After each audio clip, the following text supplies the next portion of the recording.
O personagem de hoje é Abraão, personagem bíblico, talvez um dos principais, quer dizer, talvez não, ele é um dos principais personagens da Bíblia.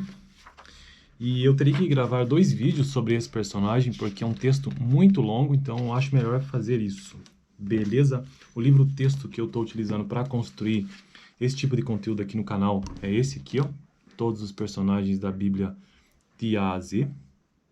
O link está na descrição, caso você tenha interesse. Beleza?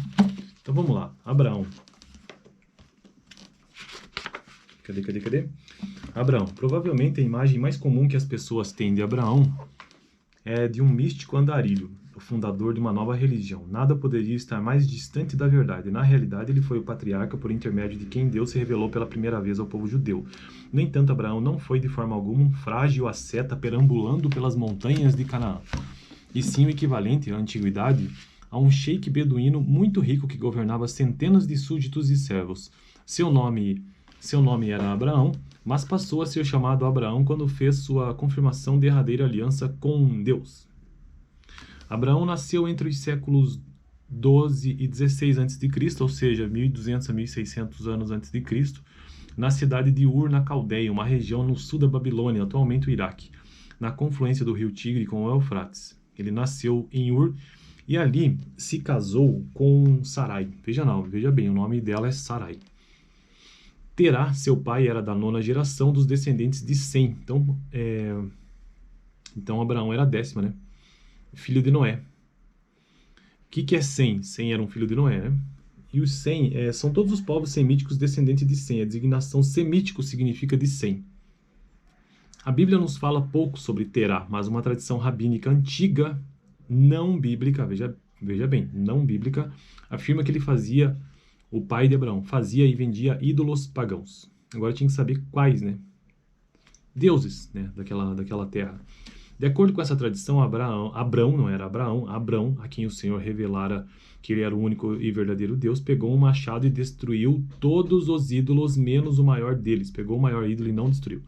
O pai dele trabalhava com isso. A seguir, pôs o machado na mão do único ídolo que restara. Então Abraão disse a Terá, seu pai, que o ídolo maior destruíra todos os outros. Culpou o próprio ídolo. O pai lhe disse que isto era impossível, pois o ídolo não era um ser vivo, mas apenas uma imagem de argila. Abraão, a seguir, perguntou-lhe, abre aspas, então por que você adora aquilo que não é vivo e não passa de argila? Terá teve 3 filhos, Abraão, né, Naor e Arã. Este último morto enquanto a família ainda estava em Ur dos Caldeus. E era o pai de Ló, né? Terá pegou sua família. Quem era o pai de Ló? Arã. Terá pegou sua família e mudou-se de Ur, fazendo uma jornada na direção oeste até a cidade de Arã.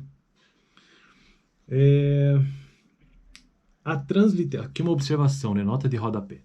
A transliteração do termo hebraico pode algumas vezes representar um problema em razão de algumas diferenças sutis nas letras. Arã, o filho de Terá, e a cidade de Arã são soletradas de forma distinta. A inicial H aparece no nome da cidade um som gutural, enquanto que o gutural seria lá do fundo da garganta. Enquanto que o som que indica o filho de Terá é aspirado de forma suave. Deve ser isso, né? Eu não entendo nada de hebraico, mas deve ser. Na Ásia Menor, atualmente Turquia. Então ele se mudou de Ur dos Caldeus para essa cidade na Turquia, que hoje é chamado Turquia, né? Naquela época não. Eles se estabeleceram nessa região e viveram ali muitos anos, e Terá morreu nesse local. O pai de Abraão morreu então nesse local. A Bíblia não nos fornece a razão por que deixara Ur e não há indicação de que Deus falou com qualquer um deles antes da morte de Arã. Quando Abraão tinha 75 anos, Deus ordenou-lhe que saísse de sua terra, deixando seu povo e a casa do pai para trás, e que fosse para uma nova terra que lhe daria. Abraão pegou sua esposa Sarai, Ló e sua esposa, Ló era seu sobrinho, né, todas as suas posses, que era o filho de Arã,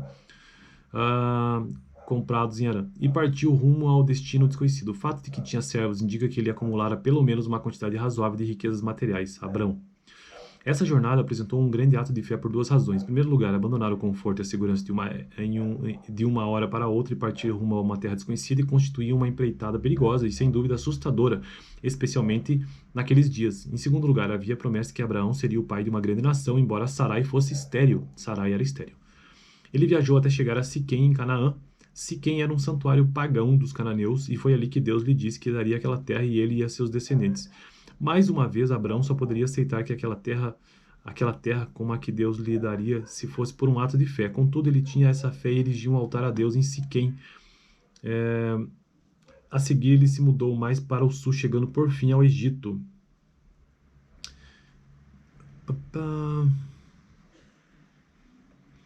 Olha só que interessante. Tem uma nota de rodapé primeiro, sobre a cidade de Harã, tá? A vivência de Abraão em Harã, e também uma nota de rodapé sobre Siquém. Vamos ler as duas. Esse grupo de pessoas de Harã que veio com Abraão lá de Harã, provavelmente incluía escravos, concubinas, servos contratados e os que os romanos posteriormente chamariam de clientes, pessoas que estavam ligadas a ele por causa de favores especiais ou que esperavam melhorar a vida por sua associação com ele. Então esse é a nota de rodapé sobre os servos que vieram com Abrão de Harã. Agora sobre a cidade de Siquém. Por essa razão, Siquém, agora a cidade palestina de Nablus, se transformaria posteriormente em um santuário sagrado dos judeus. Séculos mais tarde, ela se tornaria a primeira capital do Reino do Norte, Israel, e depois da divisão da monarquia de Salomão, abraçaria paulatinamente o paganismo. Não fica claro se Abraão realmente foi até a região que hoje chamamos de Egito ou simplesmente migrou para a região sul da Palestina, que na época fazia parte do Império Egípcio. Em algum ponto, porém, ele estabeleceu certa relação comercial com o faraó, indicando que provavelmente ele entrou no delta do Nilo e viajou pelo menos até bem perto da capital egípcia de Mênfis. A capital do Egito era Mênfis. A grande fé de Abraão era muitas vezes demonstrada por sua aceitação à vontade da promessa divina e pela construção frequente de altares para oferecer sacrifícios a Deus. Sua migração para o Egito, porém, é um indício de que sua fé fraquejou nessa viagem ao Egito, né? Assim como sua moral. Os cananeus estavam firmemente estabelecidos na terra e, ao que parece, Abraão não teve suficiente fé para acreditar que Deus tomaria ou poderia tomar a terra para entregá-la a ele. Tendo provado ser fiel ao deixar Harã e vir a Canaã, ele demonstrou uma surpreendente falta de fé ao abandonar Canaã e ir para o Egito. Então, vice-versa, né?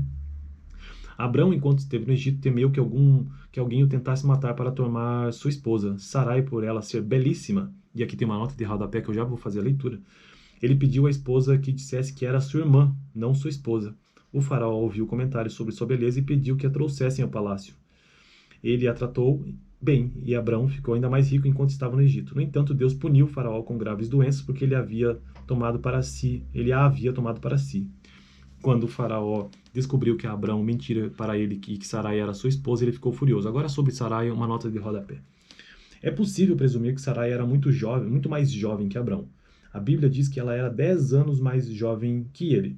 Mas é provável que ela fosse ainda mais jovem que isso. Abrão tinha mais de 75 anos nessa época, e dificilmente uma mulher de 65 anos causaria tanto rebuliço por causa de sua beleza. Da mesma forma, só depois de muito tempo ela ficou preocupada por não poder dar a Abrão um filho, já que o período fértil em que poderia ter filhos estava chegando ao fim. Bom, continuando a leitura do texto. Após deixar o Egito, eles retornaram para o Negueb, uma região desértica no sul da Palestina, e de lá foram para Betel. Os rebanhos de Abraão e de Ló cresceram tanto que já não havia pasto suficiente para todos os animais. Houve uma desavença entre os pastores dos rebanhos de Abraão e os de Ló, e os dois decidiram se separar. Abraão disse a Ló para escolher com que região ele gostaria de ficar. Abraão ficaria com a que sobrasse. Ló escolheu a bacia fértil do Jordão, estabelecendo-se próxima à cidade de Sodoma, na costa do Mar Morto. Bom, uma nota de rodapé sobre isso também. A impressão comum é de que Ló foi viver em Sodoma, mas essa ideia não é correta. Ele morava em tendas na planície próxima a Sodoma. Não há indícios de que se mudou para a cidade posteriormente. A Bíblia indica que... Cadê? Indica que, naquela época, tal área era exuberante e fértil, e não o deserto árido que é hoje em dia. Que mais? Aquele foi um indício não só da generosidade de Abrão e do egoísmo de Ló, mas também do retorno da fé de Abrão. Ele confiou na promessa de que a terra pertenceria a seus descendentes, assim ele podia aceitar que, por ora, Ló tivesse o que desejasse. Ele estava disposto a aceitar qualquer coisa que Deus tivesse para ele, e sua fé seria testada e confirmada muitas vezes no futuro. Então, o vídeo de hoje eu fico por aqui, é a metade da história de Abraão, desse texto, que é bem longo, e no próximo vídeo eu continuarei, então, a leitura da história de Abraão. Valeu, assiste aqui o último vídeo, onde eu tratei sobre a história de Abner, que era primo de Saul e um importante militar para este rei de Israel. Valeu.